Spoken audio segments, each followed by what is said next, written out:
Okay, we're in section 104 of the notes. As always, there's going to be contents for you to look through, examples for you to work on and try to understand, and then you get busy with the exercises. All right? I'm not going to say you have full comprehension of what you're reading or the examples, but then when you start working on the exercises, hopefully that stuff will become more clear to you. Never perfectly clear. I always say nothing is ever perfectly made clear. All right? That takes time and effort, and we get to, some level of clearness, but not perfect clearness. So the document, I know it's a very long document. On the side you could scroll this around if you want, but it's a tremendously long document. And right now it's standing at 2,471 pages, and it's growing. So let me just go through that overview again with you. My name is Ron Bannon. This is a draft version. It goes back to the page number. These page numbers will change, but the section numbers are not. Like, for example, section 104 will always be section 104, but the page number may change. It may grow, it may shrink, whatever. So what is this? A draft version of my adaptation of Webster Wells Advanced Course in Algebra, which dates back to 1904. The PDF document that you're seeing here is being made available to the Prison Mathematics Project participants only. I know there's other people watching these videos, and they may be interested in getting a copy of this. Well, it's not published yet, but it will be published. You can reach out to me and inquire about that. My email address is Bannon. That's B as in boy, the @ symbol, nnon.us. And again, you can reach out to me. I'll try to get back to you about the publication, what's going to be published.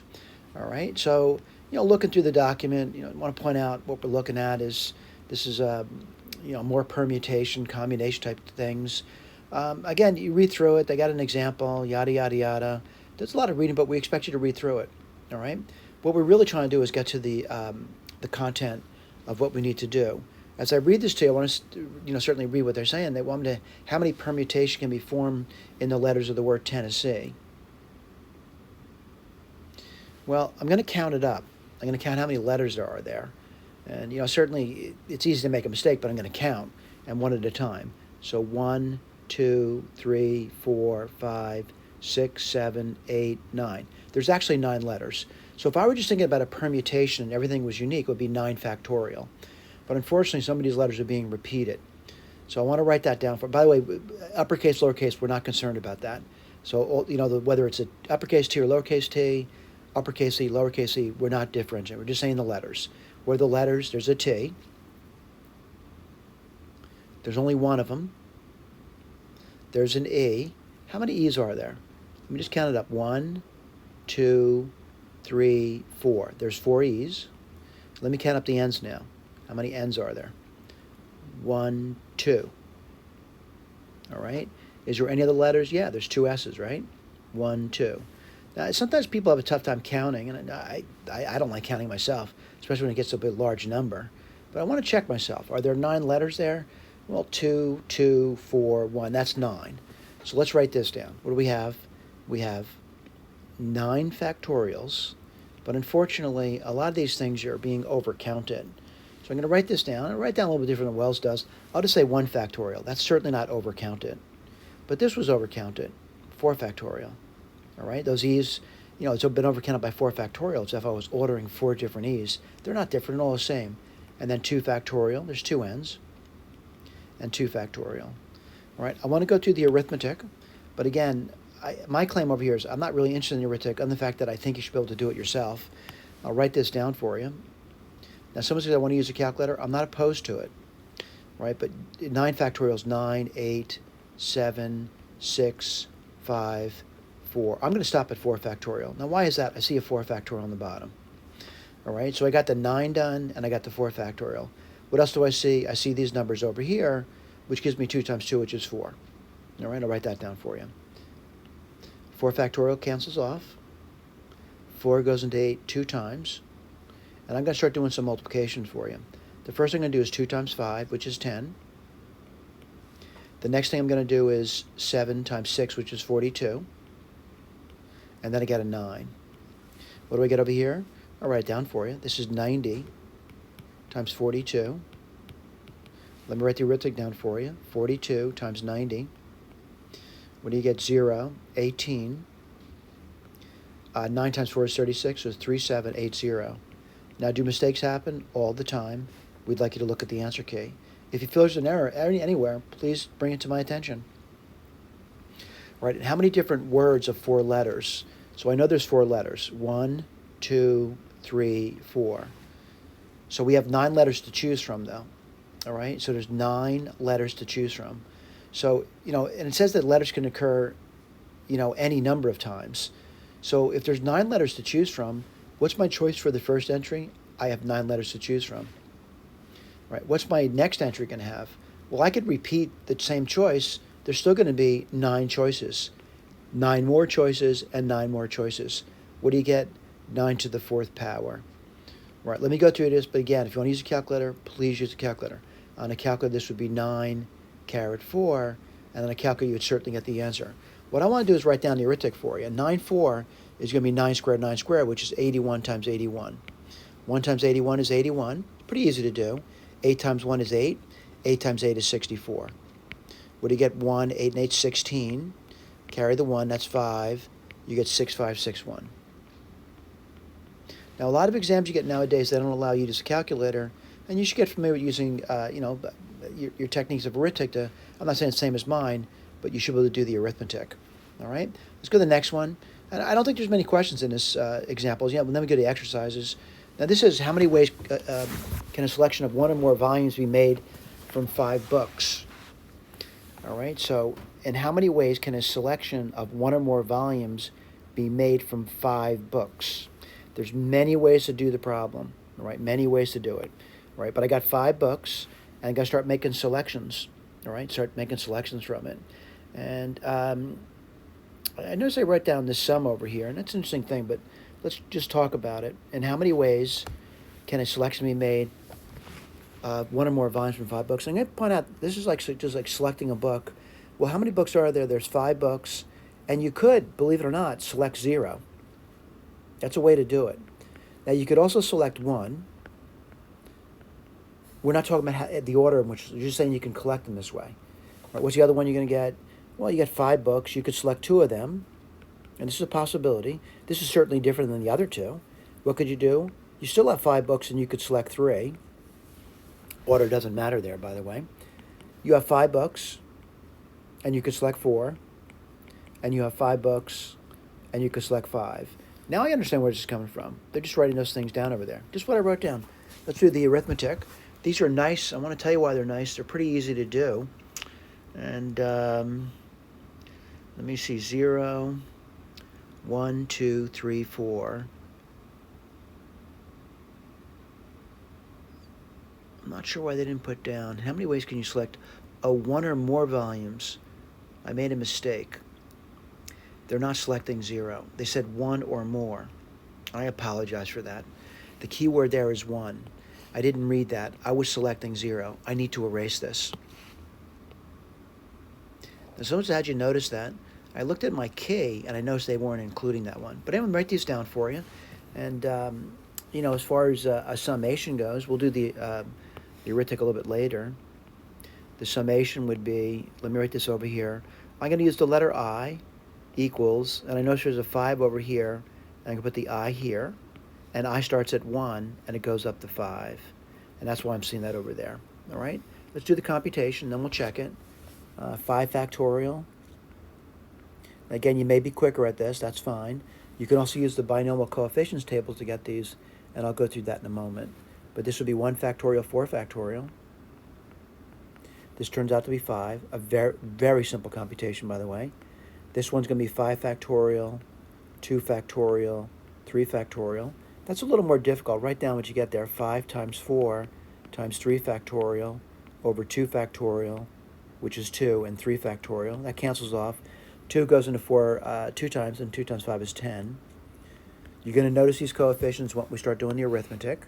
They really come from the binomial expansion. They're related. And 5 factorial 3, I'll put this over here. Whoops. And that's going to be 3 factorial, 2 factorial. Well, we just did that. That's exactly the same as what came prior. Let's do the next one. And the next one's going to be 5 factorial, 4 factorial, 1 factorial. Well, we already did that one too. It's over here. And some symmetry over here. What was that number 5? And last but not least, you got 5 factorial, 0 factorial, which is 1, 5 factorial. So what are you getting? The 5 factorials cancel off, and 1 divided by 1 is 1. And again, this is easy to add together. What are you going to get over here? 5, 15, 20, 30, 31. All right? Let's go for, there's some other things down here. I want to say I got the 31. I want to point out, this is something to do with that Pascal triangle. 1, 1, 1, 1, 2, 1, 1, 3, 3, 1, 1, 4, 6, 4, 1. Let's see, 1, 5, 10, 10, 5, and 1. And we're getting, what are we getting over here? We're getting these numbers over here. What's this one over here? You're not choosing something there, right? But they want 1 or more, and that's why we're not choosing that. They wrote something else interesting down over here, right? It's, go through that a little bit. It seems like, the sum of the coefficients, right? Let's write down that is a binomial, right? And I'll write it down for you. So, what would you get? It would be 1 plus 1 to the 5th power. And not that we need to go through that. I hope you realize that, the A and the B are just simply 1. And what it's going to be, it's basically just the sum of the coefficients. And what are they going to be? You might write this way, 5, 0 plus 5, 1. And again, this is just reviewing the binomial theorem with you. And again, when I put these down, it's 1 to a power, 1 to a power. It's always going to be 1, 5, 2, whoops, 5, 3, 5, 4, and 5, 5. All right? So what is this thing really? It's 2 to the 5th power. But what's this guy over here? It's actually just missing one of the terms. What term is it missing? The first one. So what do you get? You get 2 to the 5th minus that first term, which is 1 in that case. All right? That's coming down to that. It's an interesting concept, by the way. So let's talk about, what you need to do now. And I know this is a tough section. Counting is always difficult. I get confused sometimes with counting. I shouldn't say sometimes. Counting is very difficult. It's never easy to do, all right? Now, granted, some of these things may be rote for you. In other words, you're just repeating what you've done before. And a lot of the questions will be rote. What does that mean? Well, if you know how to do the Tennessee problem, if you have other lettering problems like this one, you can do it, all right? So the problems that follow, I'm not going to say they're going to be easy, but they're basically just counting problems, where they go over here and how many different orders made the letters of this. Now, what disturbs me most about these things, I have to count. I have to count many letters in there. There are 12 letters. And then I got to count the repetitions. Like, for example, the letter D occurs once. The letter E occurs once. You get the idea. They have to be counted up. You have to count all those things up, just like we did for Tennessee. This one over here, it's still a counting problem. But again, billiard balls, they got 4 white billiard balls exactly alike. This reminds me of letters, by the way. All right, you could say, oh, it's the white billiard board. You might say W, W, W, W, and then 3 balls that are exactly alike. You could say red, red, red. Right? You get the idea. You could do that. And how many? I got 7. You get the idea. 4 are W's and 3s are red. Just like we did for Tennessee or denomination. It's not much different. All right? So you start to realize they may reword the problems for you, but they're really the same problems over and over again. Are they going to be the same exact problems? No. They do require a little bit of thinking, and that's what we're trying to get you at that point where you're starting to think about things. Do I put the answers down for you? Yeah. If you think I made a mistake in one of these things, you should bring that to my attention. How do you do that? You reach out to me, and you tell me you're in section 104.3, and you believe I made a mistake with problem number 14. And if I did, you know what? I'll be more than happy to look at it, rectify the problem, correct it, and give you full credit for it. All right, how do you reach out to me? It's a reminder. My name is Bannon. My email address is also Bannon. Looks like B as in boy, the @ symbol, NNON.US. And it's probably the best way to reach me unless I get overwhelmed. Now, I don't think I'm going to be overwhelmed with a bunch of people emailing me, but who knows? Maybe you'll email me. Maybe you'll ask me about a problem. Maybe you'll tell me there's an error. Maybe you'll ask me when the document's going to get published and how to get it. All right? Now, what's this section over here, 104.4? This is the related SAGE code, right? What's SAGE? It's a computer algebra system, CAS for short. It's open source or free. You go to this website over here. You can download it, or you can use the interactive web-based application. What am I doing over here? I'm summing together the binomial coefficients. By the way, the binomial coefficients is often confusing. They call them binomial coefficients, The binomial coefficients will give you an idea. It's that lettering problem. What's the lettering problem? Like if you have a cubed, b5, how many letters do you have? You have 8 letters, and then you're either going to say, 3 A's or 5 B's. But I want to point out, it really doesn't matter. It's the same thing as saying this over here. Same computation. All right? These are binomial coefficients. Really, what are you getting? Let me write this down. A. There's 3 A's, right? And 5 B's. This is like one of those word problems. What do you got over here? What I mean word problems, lettering. There's 1, 2, 3, 4, 5, 6, 7, 8 letters. We have to remove the repeats. So 3 factorial and going to be 5 factorial. And that would be the number you get. And that can also be gotten from Pascal's triangle. All right? So that's all this is over here. All right? It relates to those accounting problems. And this is this accounting problem too. What does it say? In the expansion, you'd have that number of arrangements of that. All right? So I'm going to say pretty much done. It's a short section, but I'll be honest with you, although I really didn't say much about that, and reading through Wells's is a short section as well, but it really packs a good deal of information. And don't be concerned that you can't get some of these problems over here. Counting is a really difficult concept. And I would say that's where most people screw up in probability, is their inability to count the number of possibilities and to count the number of successes, which we'll be getting to later. Thank you.